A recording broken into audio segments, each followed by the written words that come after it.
Hello everyone, welcome back to my channel. This is Neha and you are watching Neha's biology NEET. आज का हमारा chapter है locomotion and movement. इसके बारे में हम देखेंगे। लोकोमोशन और मूवमेंट में बेसिक डिफरेंस मैं पहले आपको बता देती हूँ। तो मूवमेंट जैसे मैं हाथ मूव कर रही हूँ, यानी इसमें लोकेशन एज सच चेंज नहीं हो रही है, बट हाँ पोजीशन ज़रूर चेंज हो रही है जो भी मैं अपने लिम्स का यूज़ कर रही हूँ, हैंड्स का यूज़ कर रही हूँ, तो इसे मूवमेंट बोलते हैं। लोकोमोशन जो होता है वो होता है लोकेशन चेंज होना, मतलब ऐसी टाइप की मूवमेंट जिसमें लोकेशन ऑर्गेनिज्म का चेंज हो जाए, तो उसे लोकोमोशन बोलते हैं। अब यहाँ पे आपको एग्जाम्पल दिए हैं, जैसे प्रोटोप्लाज्म की जो भी मूवमेंट होती है, जो यूनिसेलुलर ऑर्गेनिजम्स जैसे अमीबा वगैरह में देखने को मिलती है, that is movement. Similarly cilia flagella tentacles move करते हैं तो वो भी मूवमेंट में आता है। हम अपने लिम्स को, जॉज को, आईलिड्स या टंग वगैरह को मूव करते हैं तो वो भी मूवमेंट के अंदर आता है।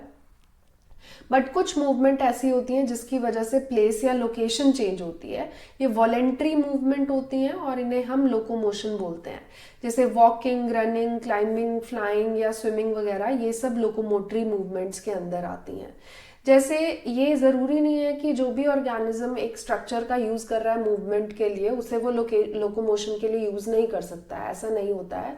वो सेम स्ट्रक्चर को दोनों चीज़ों के लिए यूज़ कर सकता है। फॉर एग्जाम्पल, पैरामीशियम के अंदर सीलिया होता है तो उसे वो फूड वगैरह को साइटोफेरिंक्स के अंदर डालने के लिए यूज़ करता है, बट उसे लोकोमोशन के लिए भी यूज़ कर सकता है। सिमिलरली हाइड्रा जो होता है वो टेंटिकल्स यूज़ करता है अपने प्रे को कैप्चर करने के लिए, बट लोकोमोशन के लिए भी यूज़ कर सकता है। यहाँ पे एक चीज़ जो इम्पॉर्टेंट है याद रखना, वो ये कि लोकोमोशन किसी भी चीज़ के लिए हो सकता है। तो यानी आप फूड की सर्च के लिए, शेल्टर, मेट या फिर ब्रीडिंग ग्राउंड्स वगैरह के लिए, या फेवरेबल क्लाइमेटिक कंडीशंस देखने के लिए, या फिर एनिमीज प्रेडेटर्स से भागने के लिए आप लोकोमोशन का यूज़ कर सकते हो। तो वो आपको एक चीज़ बताइए यहाँ। नेक्स्ट जो पॉइंट यहाँ मेंशन किया है वो ये है टाइप्स क्या क्या है मूवमेंट की। तो 3 टाइप्स होते हैं, अमीबॉइड, सीलियरी एंड मस्कुलर। तीनों में क्या डिफरेंस होता है? अमीबॉइड होता है जैसे मैक्रोफाजेस और वाइट ब्लड सेल्स में देखने को मिलता है, मतलब इनके अंदर स्यूडोपोडिया, फॉल्स फीट जैसे स्ट्रक्चर बनते हैं जैसे कि अमीबा में बनते हैं।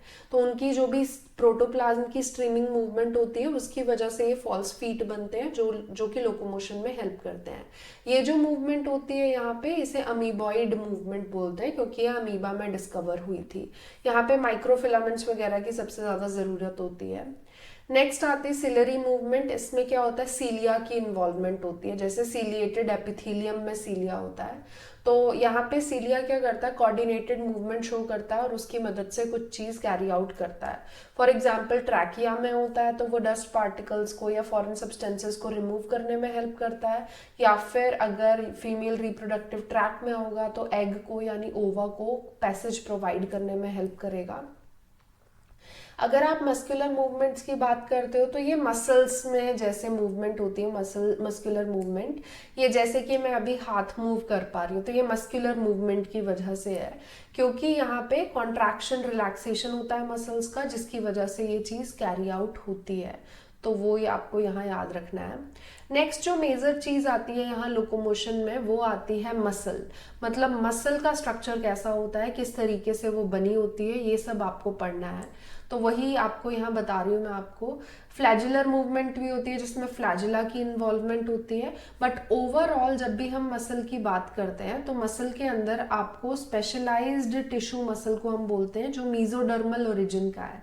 ये चीज़ यहाँ पे इम्पॉर्टेंट है याद रखना कि मीजोडर्म से मसल्स जो हैं वो डेवलप होती हैं, एंड अराउंड 40 to 50% हमारी बॉडी का जो वेट होता है वो मसल्स की वजह से ही होता है। बाकी सब जो होता है वो बोन्स की वजह से होता है, तो वो याद रखना है। मसल्स अलग अलग टाइप की प्रॉपर्टीज शो करती हैं, जैसे एक्साइटेबिलिटी, कॉन्ट्रैक्टिबिलिटी, इलास्टिसिटी, मतलब इन सारी टाइप की प्रॉपर्टीज मसल्स शो कर सकती हैं। बट उनकी location, appearance, nature of regulation के बेसिस पे 3 टाइप की मसल्स आती हैं, स्केलेटल, विसरल एंड कार्डियक। अगर ये वीडियो फास्ट लग रही होगी तो स्लो कर लेना, स्लो लग रही होगी तो फास्ट कर लेना, डिपेंडिंग ऑन कि आपकी क्या मतलब पेस है, आपको खुद पता होगा कितना आपको समझ आ रहा है कितना नहीं। बट मैं ये सजेस्ट करूंगी कि ये वीडियो आप तब देखो जब आपने एनसीईआरटी का वो चैप्टर रीड कर लिया है, या फिर इस वीडियो को देख के उस चैप्टर को ज़रूर रीड कर लेना, ताकि एटलीस्ट आपका वो चैप्टर जो भी आपने पढ़ा वो सारी चीज़ें आपको अच्छे से क्लियर हो जाएं। और जो जो चीज़ें हाईलाइट कर रही हूँ वैसे ही अपनी नोटबुक में भी, एनसीईआरटी बुक में भी हाईलाइट कर लेना, ताकि आपको जब एग्ज़ाम के टाइम पे रिविजन का टाइम आए तो आपको ज़्यादा दिक्कत ना आए, वरना आपको बहुत दिक्कत आएगी रिवाइज करने में। अब स्केलेटल मसल्स जो होती हैं वो स्केलेटल कंपोनेंट्स के साथ एसोसिएटेड होती हैं, मतलब स्केलेटन के साथ एसोसिएटेड होती हैं, एंड इनमें स्ट्रिप्ड अपीयरेंस होती है, इसीलिए इन्हें स्ट्राइटेड मसल्स बोलते हैं। ये वॉलेंट्री कंट्रोल में होती हैं, मतलब इसीलिए इन्हें वॉलेंट्री मसल्स बोला जाता है। तो ये एक इम्पॉर्टेंट पॉइंट है यहाँ। विसरल मसल्स जो होती हैं वो हॉलो विसरल ऑर्गन्स की इनर वॉल के पास लोकेटेड होती हैं, जैसे एलिमेंट्री कैनाल, रिप्रोडक्टिव ट्रैक वगैरह के आसपास ये प्रेजेंट होती हैं। इनमें स्ट्राइएशंस नहीं होती, याद रखना, इसीलिए ये स्मूथ होती हैं, इसीलिए इन्हें स्मूथ मसल्स या नॉन स्ट्राइटेड मसल्स बोला जाता है। ये इनवॉलेंट्री होती है, इन्हें आप कंट्रोल नहीं कर सकते। फॉर एग्जांपल एलिमेंट्री कैनाल से फूड कब जा रहा है कब नहीं, आप उसे रोक नहीं सकते हो। तो इस वजह से ये क्या है, इनवॉलेंट्री एक मसल की कैटेगरी में आता है। सिमिलरली रिप्रोडक्टिव ट्रैक से कब एग पास हो रहा है कब नहीं, वो भी आप कंट्रोल नहीं कर सकते हो।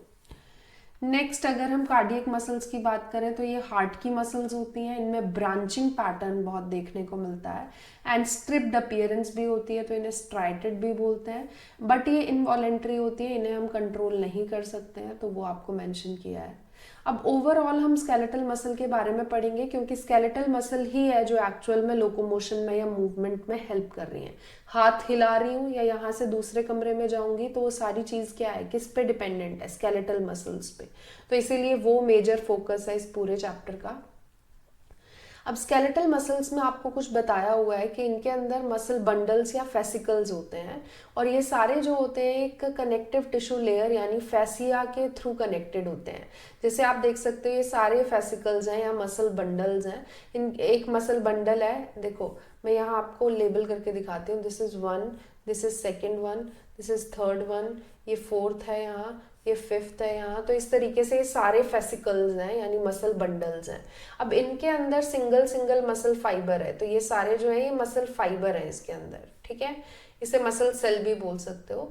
इसकी जो मेम्ब्रेन होती है उसे हम सार्कोलेमा बोलते हैं, और अंदर का जो भी साइटोप्लाज्मिक कंटेंट होता है उसे हम सार्कोप्लाज्म बोलते हैं, सार्कोप्लाज्म, ठीक है। और इसके अंदर की जो भी ईआर होती है, एंडोप्लाज्मिक रेटिकुलम होती है, उसे हम बोलते हैं सार्कोप्लाज्मिक रेटिकुलम, सार्कोप्लाज्मिक रेटिकुलम। तो ये भी यहाँ पे इंपॉर्टेंट पॉइंट है, याद रखना है। देखो सार्कोलेमा आपको बताया, सार्कोप्लाज्म बताया आपको। सिंसाइशियम यहाँ पे एक इम्पॉर्टेंट पॉइंट है कि मसल फाइबर सिंसाइशियम होते हैं, मतलब मल्टी न्यूक्लिएटेड कंडीशन, जिसमें बहुत सारे न्यूक्लियाई एक सिंगल प्लाज्मा मेम्ब्रेन के अंदर होते हैं। सार्कोप्लाज्मिक रेटिकुलम होता है जो स्टोर हाउस होता है ऑफ कैल्शियम। तो कैल्शियम की इन्वॉल्वमेंट आगे कैसे होती है मसल कॉन्ट्रैक्शन में, वो आगे आपको बताऊंगी। और ये सारे जो भी मसल फाइबर्स होते हैं वो सारे आपस में क्या होते हैं, पैरेलली अरेंज्ड होते हैं। तो सारे फिलामेंट्स पैरेलली एक दूसरे के अरेंज्ड होते हैं, और ये सारे फिलामेंट्स को हम मायोफिलामेंट्स या मायोफाइब्रिल्स बोलते हैं। इनके ऊपर डार्क और लाइट बैंड्स होते हैं। अब ये डार्क और लाइट बैंड्स है जिसमें एक्टिन और मायोसिन आता है। एक्टिन जो होता है उसे हम लाइट बैंड बोलते हैं, तो एक्टिन जो है उसे लाइट बैंड या आइसोट्रॉपिक आई बैंड बोला जाएगा, और ए वाला जो होता है उसे डार्क बैंड या फिर एनाइसोट्रॉपिक या मायोसिन बोलते हैं, तो वो मायोसिन होता है। तो यहाँ पे आप याद रख सकते हो आई जो है वो आइसोट्रॉपिक है, और इसे क्या बोलते हैं, एक्टिन बोलते हैं, ठीक। ए होता है जिसे हम एनाइसोट्रॉपिक बोलते हैं, एनाइसोट्रॉपिक, और ये वाला जो होता है इसे हम मायोसिन बोलते हैं, ठीक। तो ये साइड में लिख लेना ताकि आपके लिए इम्पॉर्टेंट है, याद रहे। अब किस तरीके से क्या चीज़ अरेंज्ड होती है, तो आप यहाँ देख सकते हो ये होता है मसल का एक्चुअल में स्ट्रक्चर। तो डार्क और लाइट बैंड आप देख पा रहे हो इस तरीके से प्रेजेंट होते हैं। बीच में ये जो लाइन है इसे जेड लाइन बोलते हैं, तो वो भी आपको देखने को मिलती है। और बीच में ये बैंड्स आपको मेंशन किए हैं, this is I band, this is A band, ठीक। बीच में ए एच जोन होता है जिसके अंदर सिर्फ और सिर्फ मायोसिन ही होता है, ये सारा एच जोन है बीच में, तो वो आपको मेंशन किया हुआ है। नेक्स्ट ये सार्कोमियर होता है, मतलब एक जेड लाइन से दूसरी जेड लाइन के बीच का सारा चीज़ जो होती है वो सार्कोमियर होता है। And sarcomere is the functional unit of muscles. तो मसल में एक्चुअल में मसल फाइबर में कॉन्ट्रैक्शन जो होती है वो सार्कोमियर की वजह से होती है। तो आगे पढ़ेंगे कैसे होती है। अब यहाँ पे जो भी कॉन्ट्रैक्टाइल प्रोटीन्स होते हैं, मतलब जो कॉन्ट्रैक्शन करने में हेल्प कर रहे हैं, वो कौन कौन से हैं मैंने अभी बताया। एक्टिन होता है और मायोसिन होता है। अब इनका स्ट्रक्चर थोड़ा सा जान लेते हैं। एक्टिन जो होता है वो दो टाइप का होता है। एक होता है ग्लोब्यूलर एक्टिन, जी एक्टिन जिसे बोलते हैं, ये ग्लोब्यूलर है, ठीक है, इंडिविजुअली। एक होता है एफ एक्टिन, फिलामेंटस एक्टिन। तो ये ग्लोब्यूलर एक्टिन साथ में मिलके एक फिलामेंटस एक्टिन बनाते हैं, जो आपको यहाँ बताया हुआ है, ठीक। अब यहाँ पे ट्रोपोमायोसिन नाम का भी एक और प्रोटीन होता है। तो दोनों फिलामेंट्स जो होते हैं वो दूसरे प्रोटीन के भी हो सकते हैं, ट्रोपोमायोसिन के, जो एफ एक्टिन के साथ जुड़े हुए होते हैं। जैसे देखो ये एफ एक्टिन है, सारी बीड्स जो है वो देखने को मिल रही है, चेन लाइक स्ट्रक्चर। और ये जो रोप जैसा आपको ब्राउन कलर का दिख रहा है, ये ट्रोपोमायोसिन है। तो ये दोनों एक दूसरे के ऊपर इस तरीके से कॉइल्ड होते हैं।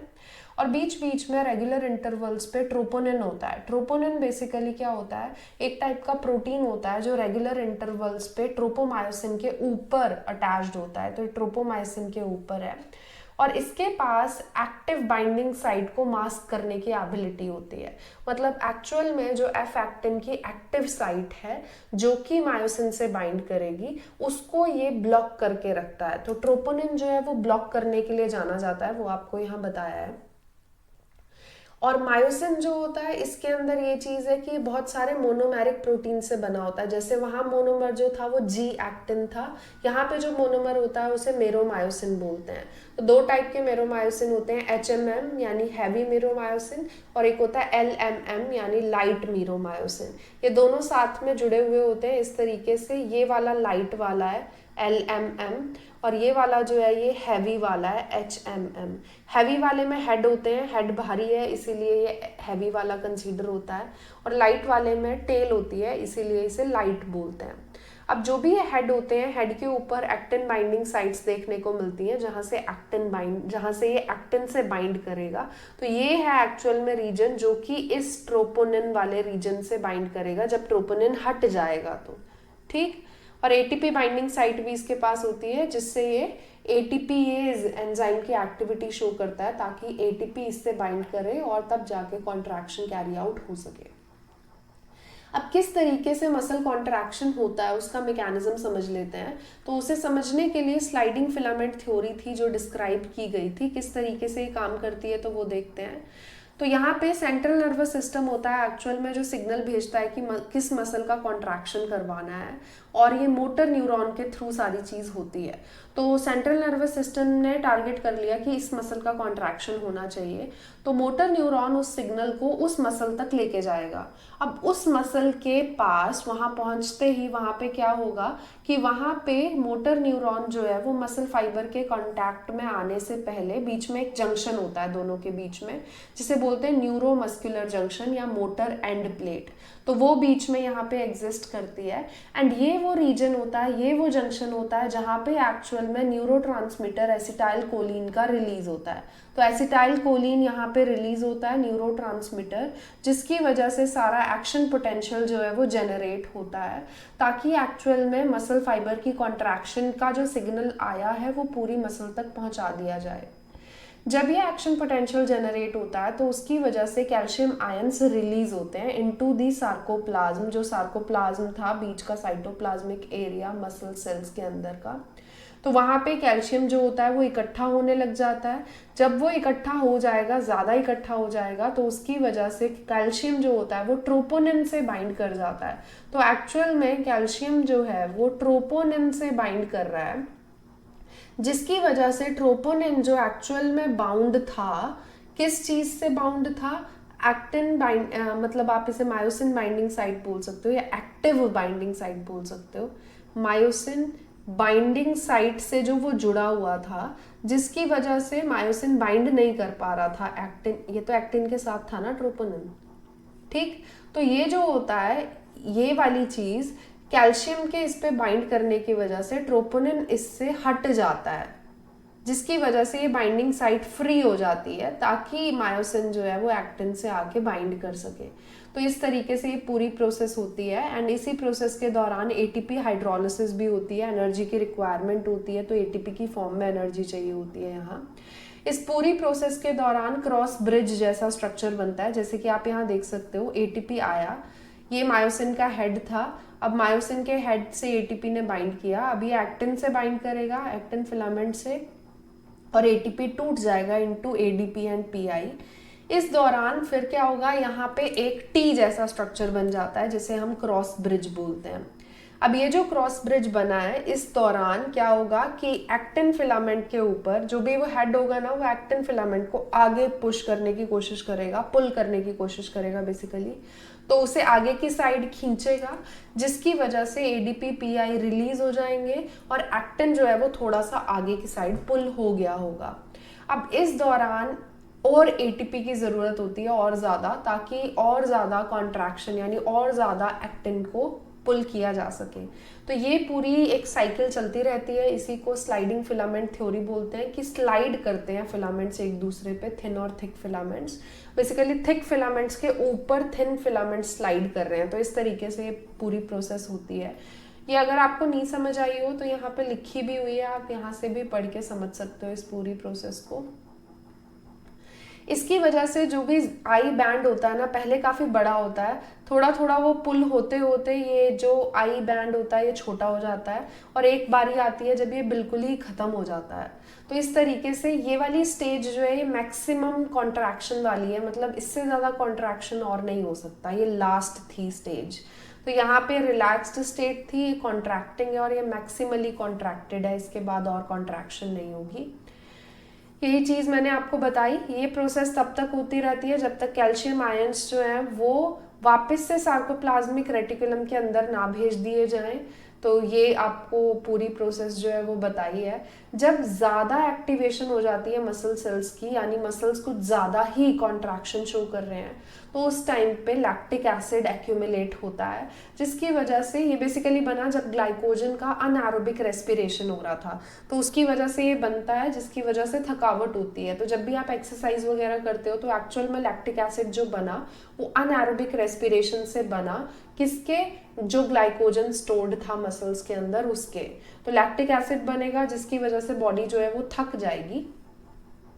मसल्स में एक एडिशनल प्रोटीन भी होता है, आपको पता है, ऑक्सीजन स्टोरिंग पिगमेंट, जिसे हम मायोग्लोबिन बोलते हैं, हीमोग्लोबिन की तरह ही। बट ये होता है कि मायोग्लोबिन की एफिशिएंसी ऑक्सीजन के लिए ज़्यादा होती है, मतलब ज़्यादा अच्छे से ऑक्सीजन से बाइंड करता है, एंड इसका कंटेंट ज़्यादा होता है कुछ मसल्स में, जिसकी वजह से वो रेड कलर की होती है, उन्हें रेड फाइबर बोलते हैं। और ये रेड फाइबर वाली जो मसल्स होती हैं इनके पास माइटोकॉन्ड्रिया भी बहुत ज़्यादा होता है, जिसकी वजह से ये लार्ज अमाउंट ऑफ ऑक्सीजन को यूटिलाइज करके एटीपी बना सकते हैं। तो आप क्या कर सकते हो, साइड में ये लिख भी सकते हो कि रेड फाइबर जो होते हैं उनका क्या फीचर है। तो रेड फाइबर में ज़्यादा माइटोकॉन्ड्रिया होते हैं, ज़्यादा माइटोकॉन्ड्रिया। इसके अलावा ये ज़्यादा ऑक्सीजन भी यूज़ करते हैं, जिसकी वजह से ज़्यादा एटीपी भी बनाते हैं, और इनके पास मायोग्लोबिन भी ज़्यादा होता है। तो आप समझ सकते हो सारी चीज़ें ज़्यादा हैं, तो याद रखना इजी हो जाएगा आपके लिए, सारी चीज़ें ज़्यादा हैं। वाइट फाइबर जो होते हैं उनके अंदर ये सारी चीज़ें कम होती हैं, उनके अंदर लेस क्वांटिटी ऑफ मायोग्लोबिन होगा, जिसकी वजह से वो पेल या वाइटिश होते हैं। उनमें लेस माइटोकॉन्ड्रिया होते हैं और लेस ही उनके अंदर ऑक्सीजन यूटिलाइजेशन होती है, तो कम एनर्जी बनती है। बट जो चीज़ हाई होती है दैट इज सार्कोप्लाज्मिक रेटिकुलम। तो सार्कोप्लाज्मिक रेटिकुलम का नंबर ज़्यादा होता है वाइट फाइबर्स में, वो आप याद रख सकते हो। और ये अनएरोबिक प्रोसेस जो है एनर्जी प्रोडक्शन की वो शो करते हैं। तो आई होप ये सारी चीज़ आपको समझ आ गई हो जो भी मैंने आपको बताई मसल कॉन्ट्रैक्शन से रिलेटेड। अब जो नेक्स्ट टॉपिक है यानी लास्ट टॉपिक है इस चैप्टर का, वो स्केलेटल सिस्टम है, यानी कितनी कितनी बोन्स कहाँ कहाँ पे प्रेजेंट होती हैं। तो बोन्स और कार्टिलेज से हमारा स्केलेटल सिस्टम जो है वो बना हुआ होता है, और ये मूवमेंट में पूरी जो है उसमें हेल्प करता है। यहाँ पे आपको याद रखना है कि कैल्शियम सॉल्ट्स हो सकते हैं, जैसे बोन्स में होते हैं कैल्शियम सॉल्ट्स होते हैं। कार्टिलेज जो होती है उसके अंदर कॉन्ड्रोइटिन सॉल्ट्स होते हैं, जिसकी वजह से कैसे याद रखोगे, बोन, कैल्शियम, कार्टिलेज, के अंदर कॉन्ड्रॉइटिन सॉल्ट्स, कॉन्ड्रॉइटिन सॉल्ट्स, तो सी से याद रख सकते हो, ऑल्दो यहाँ पे भी सी है, जैसे याद रखना है वैसे याद कर लो। तो इसमें कॉन्ड्रॉइटिन होता है, इसमें कैल्शियम होता है। अब कैल्शियम जो है वो इसे स्टिफ बनाता है, जिसकी वजह से बोन्स ज़्यादा हार्ड होती हैं as compared to cartilage. Cartilage soft होती हैं। अब हमारे अंदर जो होता है वो 206 बोन्स होती हैं और कुछ कार्टिलेजेस होती हैं, बट ऑल्दो जो भी बेबी होता है उसके अंदर ज़्यादा बोन्स होती हैं, बाद में जाके वो बोन्स जो होती हैं वो साथ में जुड़ जाती हैं और 206 बना लेती हैं। एक्चुअल में उनके पास 300 के आसपास होती हैं बच्चों के अंदर। दो ग्रुप्स होते हैं स्केलेटन के जो हमारी बॉडी में प्रेजेंट होते हैं, एक एक्सियल और एक अपेंडिकुलर, ये दो रीजन्स प्रेजेंट हैं। अब दोनों का आपको याद रखना है कि किसके अंदर क्या है। एक्सियल की बात करें तो इसमें 80 बोन्स होती हैं, जो जिसमें skull, vertebral column, sternum, ribs वगैरह आती हैं, वो आपको बताया है। स्कल अगर बोलोगे तो 2 सेट्स होती हैं इसमें बोन्स की, यहाँ पे बनाई भी हैं, एक क्रेनियल होती है और एक फेशियल होती है। फेशियल जो हो गई वो फेस की बोन्स हो गई, क्रेनियल जो हो गई वो पीछे हेड की बोन हो गई। टोटल जो होती है वो 22 होती हैं, तो वो आपको बताया है यहाँ कि टोटल 80 थी एक्सियल की, बट उसमें से 22 स्कल के अंदर होती हैं। क्रेनियल इसमें से 8 हैं और ये प्रोटेक्टिव कवरिंग प्रोवाइड करती है, क्रेनियम प्रोवाइड करती है, जिसकी वजह से ब्रेन प्रोटेक्टेड रहे। फेशियल रीजन में 14 होती हैं, तो वो आपको मेंशन किया हुआ है। और एक सिंगल यू शेप की बोन होती है, हायोइड बोन, जो बक्कल कैविटी के नीचे प्रेजेंट होती है। दिस इज द बोन जो कि यहाँ पे प्रेजेंट है। आप देखोगे ये यू शेप की है, तो इस तरीके से यू बन रहा है, तो यू शेप की बोन होती है जिसे ह्योइड बोन बोलते हैं, ये याद रखोगे। और हर एक मिडल लेयर में 3 बोन्स होती है, ये भी आपको पता होगा, मेलियस, इनकस और स्टेप्स। इसमें से स्टेप्स सबसे छोटी होती है और इन तीनों को मिला के ईयर ऑसिकल्स भी बोला जाता है, वो भी याद रख सकते हो आप। इसके अलावा आपको बताया है कि 2 ऑसिपिटल कॉन्डाइल्स होती हैं, यानी डाइकॉन्डाइलिक स्कल बोलते हैं इसे। तो वर्टिब्रल कॉलम से हमारा जो स्कल वाला रीजन होता है वो कनेक्टेड होता है इन 2 की वजह से, तो वो याद रखना है आपको। ये तो हो गया स्कल की बात। अगर वर्टिब्रल कॉलम की बात करते हैं तो उसके अंदर क्या क्या होती है, तो उसके अंदर 26 होती हैं जिन्हें हम वर्टिब्रे बोलते हैं। तो 26 एक्चुअल में ना ये वैल्यू अब चेंज हो चुकी है, लेकिन एनसीईआरटी में यही मेंशन्ड है, तो आप इसी पे फोकस करके चलो, यही चीज़ याद रख सकते हो। क्योंकि अगर रिसेंट भी अगर आप मार्क करके आते हो तो भी आपको मार्क्स मिल सकते हैं। एक्चुअली क्या होता है कि, लेकिन क्या होगा कि एनसीईआरटी में जो चीज़ मेंशन्ड है उस पर फोकस करोगे तो ज़्यादा बेटर रहेगा आपके लिए। तो 26 बताया, तो 26 वर्टिब्रे याद रख सकते हो। डॉर्सली प्लेस्ड होती है पीछे की साइड, एंड इसके अंदर ये एक्चुअल में आपकी पीठ यानी ट्रंक वाला रीजन जो है वो बनाने में हेल्प कर रही है। हर एक वर्टिब्रा के पास एक सेंट्रल हॉलो पोर्शन होता है न्यूरल कैनाल के लिए। तो बेसिकली ये इस तरीके से होती है ताकि बीच में एक हॉलो रीजन प्रेजेंट हो, और ये हॉलो रीजन है जिसके अंदर से वो पूरा जो भी स्पाइनल कॉर्ड होती है वो पास हो रही होती है। फर्स्ट वर्टिब्रा जो होती है उसे एटलस बोलते हैं, और ये आर्टिकुलेट करती है विद द ऑसिपिटल कॉन्डाइल्स, यानी ऑसिपिटल कॉन्डाइल्स जो बीच में प्रेजेंट थी स्कल को वर्टिब्रल कॉलम से जोड़ने के लिए, वहां पे ये प्रेजेंट होती है एटलस, वो आपको बताया है। वर्टिब्रल कॉलम में ये रीजन्स होते हैं, वो आपको मेंशन किए हुए हैं, ये आप याद रख सकते हो। सर्वाइकल बोला जाता है ना, सर्वाइकल हो गया है, तो सर्वाइकल का एक्चुअल मतलब क्या है, यहाँ पे दर्द होती है ना उसकी वजह से, तो ये सर्वाइकल वाला रीजन होता है जहाँ पे ये 7 बोन्स होती हैं।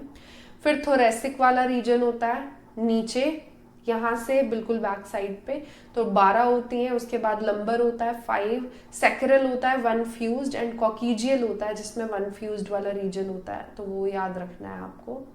एंड ये सारी जो भी वर्टिब्रल कॉलम की वर्टिब्रा होती है ये आपस में कनेक्टेड होती है यूजिंग कार्टिलेज। मतलब ऐसा नहीं है कि यहाँ पे बड़ी सारी बोन्स है ना, तो वो सारी की सारी बोन्स जो होती हैं वो कनेक्टेड होती हैं कार्टिलेज की मदद से। तो कार्टिलेज बेसिकली उनमें स्टफ करने में हेल्प कर रहा है। नेक्स्ट क्या याद रख सकते हो, वो ये कि नंबर ऑफ सर्वाइकल वाली 7 ही होती है in almost all the mammals including humans. But यहाँ पे ये चीज़ है कि वर्टिब्रल कॉलम का एक्चुअल काम क्या है, तो स्पाइनल कॉर्ड को प्रोटेक्ट करना। स्पाइनल कॉर्ड जो बीच में इसके जा रही है उसको प्रोटेक्ट करने का काम इसका होता है। एंड ये भी पता होना चाहिए कि स्टर्नम भी होता है जो एक फ्लैट बोन है on the ventral mid line of the thorax, तो वो भी यहाँ पे प्रेजेंट होता है बिल्कुल फ्रंट में। जैसे ये देखो, ये है स्टर्नम, बीच वाला रीजन। मैं दूसरे कलर से आपको बना के दिखाती हूँ। ये वाला रीजन, ये सारा स्टर्नम है और सारी रिब्स जो हैं वो इससे कनेक्टेड है, और पीछे से किससे कनेक्टेड है, वर्टिब्रल कॉलम से, तो वो आपको यहाँ पे बताया हुआ है। अब रिब्स की बारी आती है, तो रिब्स जो होते हैं वो 12 पेयर होते हैं, तो 12 पेयर ऑफ रिब्स होती हैं जो कि फ्लैट डॉर्सली अरेंज्ड या कनेक्टेड आगे से कुछ बोन्स होती हैं जो कि पीछे से किससे कनेक्टेड होंगी, वर्टिब्रल कॉलम से, और आगे स्टर्नम से कनेक्टेड होंगी, जैसे आप यहाँ देख सकते हो। यहाँ पे ये भी याद रखना है कि ये बाइसेफेलिक होती हैं, तो बाइसेफेलिक वाली चीज याद रखना कि 2 आर्टिकुलेशन सर्फेसेस होते हैं इसके डॉर्सल एंड पे, तो डॉर्सल वाले सरफेस पे ये देखने को मिलता है आपको आर्टिकुलेटेड सर्फेसेस, डॉर्सल पीछे वाली साइड। फर्स्ट 7 जो होते हैं उन्हें ट्रू रिब्स बोलते हैं, ये यहाँ मेंशन भी किया हुआ है फर्स्ट 7, क्योंकि वो स्टर्नम से आगे और पीछे से वर्टिब्रल कॉलम से जुड़ी हुई होती है, तो ट्रू रिब्स हैं। बट उसके बाद जो होती हैं वो आपको याद रखना है कि 8th 9th 10th जो होती हैं वो आर्टिकुलेट नहीं करती directly with the sternum, but they articulate with the 7th rib with cartilage. तो 7th वाली जो रिब होती है उस 7th वाली रिब से एक्चुअल में कनेक्टेड होती हैं वो। तो आप ओवरऑल देखोगे तो ये सारी नीचे की जो रिब्स है ना वो ऊपर कनेक्टेड है 7th वाली से, डायरेक्टली स्टर्नम से कनेक्टेड नहीं है, क्योंकि स्टर्नम यहाँ पे खत्म हो जाता है, मतलब उसका जो भी वो होता है ना, लेंथ होती है वो बहुत ज्यादा लंबी नहीं होती, वर्टिब्रल कॉलम तो बहुत लंबी है। तो यहाँ पे आपको बताया हुआ है कि इसे बोलते हैं वर्टिब्रोकॉन्ड्रल रिब्स यानी फॉल्स रिब्स। ये ट्रू वाली ऊपर थी जो दोनों साइड से कनेक्टेड हो, एंड ये फॉल्स होती है क्योंकि पीछे से तो कनेक्टेड है, आगे से स्टर्नम से कनेक्टेड डायरेक्टली नहीं होती है। एंड लास्ट 2 पेयर जो होते हैं 11th और 12th वाले, वो वेंट्रली कनेक्टेड नहीं होते एंड इसीलिए उन्हें फ्लोटिंग रिब्स बोलते हैं। तो ये देख सकते हो आप, यहाँ पे ये कनेक्टेड नहीं है, इनके एंड्स ये सिर्फ पीछे से कनेक्टेड थे और आगे ये हवा में ही फ्लोट कर रहे हैं, तो इसीलिए फ्लोटिंग रिब्स इन्हें बोला जाता है। इस पूरे स्ट्रक्चर से रिब केज बनता है जो एक्चुअल में लंग्स और इम्पॉर्टेंट जो भी वाइटल ऑर्गन्स होते हैं उन्हें प्रोटेक्शन प्रोवाइड करने में हेल्प करता है। अब आती है अपेंडिकुलर स्केलेटन की बारी, इसमें बेसिकली गर्डल आते हैं। तो यहाँ पे आपको और भी चीजें आपको बताइए, तो लिम्स आते हैं, गर्डल आते हैं। तो लिम्ब की बात करें तो 30 बोन्स होती हैं। जो भी हैंड की बोन्स है यानी 4 लिम्ब जो होते हैं हमारे हैंड्स, उनकी अगर आप बात करोगे तो उसमें humerus, radius, ulna, carpals, metacarpals, phalanges ये सब आती हैं, और इनके नंबर आप याद रख सकते हो कि कितने किसके होते हैं। तो आपको ओवरऑल तो पता चल जाएगा, मतलब डायग्रामेटिकली आपको लोकेशन तो पता रहेगी, बट नंबर याद करना बहुत ज्यादा जरूरी है। अगर पैरों की बात करोगे तो फीमर होती है, थाई बोन लॉन्गेस्ट बोन, फिर उसके बाद टिबिया, फिबुला प्रेजेंट होती है, टार्सल्स प्रेजेंट होते हैं एंकल वगैरह के अंदर, मेटाटार्सल्स होते हैं और फेलेंजेस होते हैं, तो वो सब याद रखोगे आपको। और ये सारे जो हैं वो हाइंड लिम्ब के अंदर प्रेजेंट होते हैं। तो 4 लिम्ब हाथों का बता दिया आपको, पैरों का हाइंड लिम्ब का बता दिया। एक कप शेप्ड बोन भी होती है जिसे पेटला बोलते हैं, जो एक्चुअली नी वाले रीजन में प्रेजेंट होती है। तो इस तरीके का होता है क्लैविकल जो कि शोल्डर बोन होती है, ठीक है। इसके अलावा स्कैपुला होता है जो एक्चुअल में यहाँ पीछे प्रेजेंट होता है, स्कैपुला वाला रीजन। फिर ह्यूमरस होती है ये वाली बोन, और फिर उसके बाद यहाँ पे आते हैं रेडियस और अल्ना, तो 2 बोन्स होती है यहाँ, रेडियस और अल्ना। फिर आते हैं कार्पल्स, तो यहाँ पे कार्पल्स प्रेजेंट होते हैं, और कार्पल्स के बाद यहाँ पे इस पूरे रीजन में मेटाकार्पल्स होते हैं, और फिर ये फेलेंजेस हैं, मतलब उंगलियां जो होती हैं वो एक्चुअली फेलेंजेस वाला रीजन होता है। अगर आप पैर का देखोगे तो इलियम होती है यहाँ पे पीछे की साइड, फिर प्यूबिस होती है, इशियम होती है, सैक्रम होती है, कॉक्सल बोन होती है जो टेल बोन वाली रीजन है। इसके अलावा फीमर होती है, थाई बोन लॉन्गेस्ट बोन, पेटिला जो एक्चुअल में नी कैप वाला रीजन है, टिबिया एंड फिबुला होती हैं जो नीचे वाले लोअर वाले लेग वाले पोर्शन में होती है, इस वाले रीजन में। फिर टार्सल्स आते हैं, और टार्सल्स के बाद मेटाटार्सल्स, फेरेंजेस वगैरह आते हैं। तो इस तरीके से पूरा स्ट्रक्चर जो है वो आपको देखने को मिलता है। यही चीज आपको यहाँ बताई है, पेक्टोरल और पेल्विक गर्डल भी होता है, मतलब पेक्टोरल और पेल्विक, पेक्टोरल गर्डल होता है और पेल्विक गर्डल होता है जहाँ पे पेल्विस होता है, तो वो आपको बताया है। इनके अंदर क्लेविकल, स्कैपुला जैसे रीजन होते हैं। अगर पेक्टोरल की बात करोगे, स्कैपुला होता है लार्ज ट्रायंगुलर फ्लैट बोन जो डोर्सल साइड पे होती है, ये मैंने आपको ऑलरेडी यहाँ पे बता दिया है, क्लेविकल भी बता दिया है, स्कैपुला भी बता दिया है। सिमिलरली अगर आप पैरों की बात करोगे तो यहाँ पे यानी पेल्विक गर्डल के पास जो रीजन होता है वहाँ पे आपको क्या देखने को मिलता है, 2 कॉक्सल बोन्स देखने को मिलती है, ये वाली, ठीक है, जिसकी वजह से पैर जो है आप चल पाते हो बेसिकली।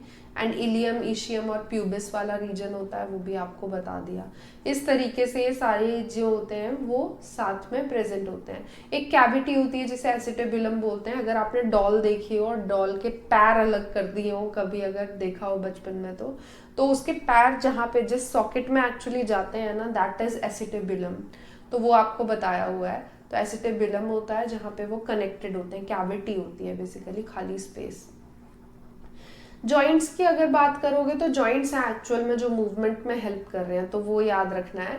जॉइंट्स जो होते हैं पॉइंट ऑफ कांटेक्ट होता है between bones and between bones and cartilage, तो बोन्स और बोन्स कार्टिलेज के बीच में यहाँ पे कुछ पॉइंट्स हैं जो इम्पॉर्टेंट है, वो ये फाइब्रस, कार्टिलेजिनस या साइनोवियल, 3 टाइप के जॉइंट्स हो सकते हैं। फाइब्रस जॉइंट्स मूवमेंट अलाउ नहीं करते हैं। एग्जाम्पल से याद रखोगे तो ज्यादा बेटर रहेगा, जैसे स्कल बोन्स जो होती हैं वो जो कनेक्टेड है वो फाइब्रस जॉइंट्स से कनेक्टेड है। अगर आप कार्टिलेजिनस जॉइंट्स की बात करोगे तो वर्टिब्रल कॉलम के वर्टिब्रा जो कनेक्टेड है वो एक्चुअल में कार्टिलेजिनस जॉइंट से कनेक्टेड है, जो एक्चुअल में थोड़ी बहुत मूवमेंट अलाउ करते हैं बट लिमिटेड होती है, बहुत ज्यादा नहीं होती है। नेक्स्ट फिर आते हैं साइनोवियल जॉइंट्स। ये वो होते हैं जहाँ पे फ्लूइड होता है, साइनोवियल फ्लूइड, साइनोवियल कैविटी के अंदर, खाली स्पेस के अंदर, जैसे कि हमारे नी वाले रीजन में होता है। तो यहाँ पे बॉल एंड सॉकेट जॉइंट आता है, जैसे ह्यूमरस और पेक्टोरल गर्डल के बीच में है बॉल एंड सॉकेट जॉइंट। तो बेसिकली बॉल जैसा एक स्ट्रक्चर है एक बोन का, और एक का सॉकेट जैसा स्ट्रक्चर है जिसके अंदर वो बोन फिट होती है, तो इसे बॉल एंड सॉकेट जॉइंट बोलते हैं। हिंज जॉइंट होता है जैसे नी जॉइंट है, मतलब इसमें एक साइड से ही मूवमेंट देखने को मिलती है, मतलब पैर आप पीछे की साइड मोड़ सकते हो घुटने से बट आगे की साइड नहीं मोड़ सकते, ठीक है। तो लिमिटेड एक्सेस जो होती है, लिमिटेड मूवमेंट आपको देखने को मिलती है। एक पाइवेट जॉइंट होता है जो एटलस और एक्सिस के बीच में होता है। ग्लाइडिंग जॉइंट होता है जो कार्पल्स के बीच में होता है। सैडल जॉइंट होता है जो कार्पल मेटाकार्पल के बीच में होता है, थंब के यहाँ पे प्रेजेंट होता है। तो ये सब जॉइंट्स आपको बताए हुए हैं इस पूरे चैप्टर के अंदर। और लास्ट जो टॉपिक इस चैप्टर का है वो डिसऑर्डर्स हैं, मतलब कौन कौन से डिसऑर्डर स्केलेटल सिस्टम के हो सकते हैं। तो मिस्थेनिया ग्रेविस होता है ऑटो इम्यून डिसऑर्डर, जिसमें न्यूरोमस्कुलर जंक्शन जो होता है वो अफेक्ट हो जाता है और बहुत ज़्यादा थकावट वगैरह होती है, वीकनेस होती है, स्केलेटल मसल्स की पैरालिसिस भी हो सकती है। मस्कुलर डिस्ट्रॉफी जिसके अंदर स्केलेटल मसल्स जो है वो डिजेनरेट कर जाते हैं। टेटनी जिसके अंदर स्पैज्म्स होते हैं, मतलब बहुत ज़्यादा कॉन्ट्रैक्शन होती है मसल्स की, क्योंकि कैल्शियम लेवल बहुत ज़्यादा कम होता है। अर्थराइटिस जिसमें जॉइंट्स वगैरह में इन्फ्लेमेशन आ जाती है। ऑस्टियोपोरोसिस जिसकी वजह से बोन मास बेसिकली कम हो चुका होता है, तो फ्रैक्चर वगैरह ज़्यादा होते हैं। ये एज के साथ भी होता है, मतलब जैसे विमेन की एज बढ़ती है एस्ट्रोजन का लेवल डिक्रीज हो जाता है, तो उसकी वजह से भी ऑस्टियोपोरोसिस हो सकती है। इसीलिए ऑस्टियोपोरोसिस विमेन में ज़्यादा कॉमन है एज कम्पेयर टू मेन। एक गाउट होता है जो बेसिकली जॉइंट्स का ही इन्फ्लेमेशन है, बट यूरिक एसिड क्रिस्टल बनने की वजह से, यूरिक एसिड इकट्ठा हो जाता है, उसकी वजह से गाउट होता है। तो I hope locomotion and movement वाला चैप्टर आपको अच्छे से क्लियर हो। कोई भी डाउट हो तो कमेंट सेक्शन में ज़रूर बताना। इससे आगे नेक्स्ट वीडियो में हम नेक्स्ट चैप्टर डिस्कस करेंगे ह्यूमन फिजियोलॉजी का। मिलते हैं तब तक, बाय बाय।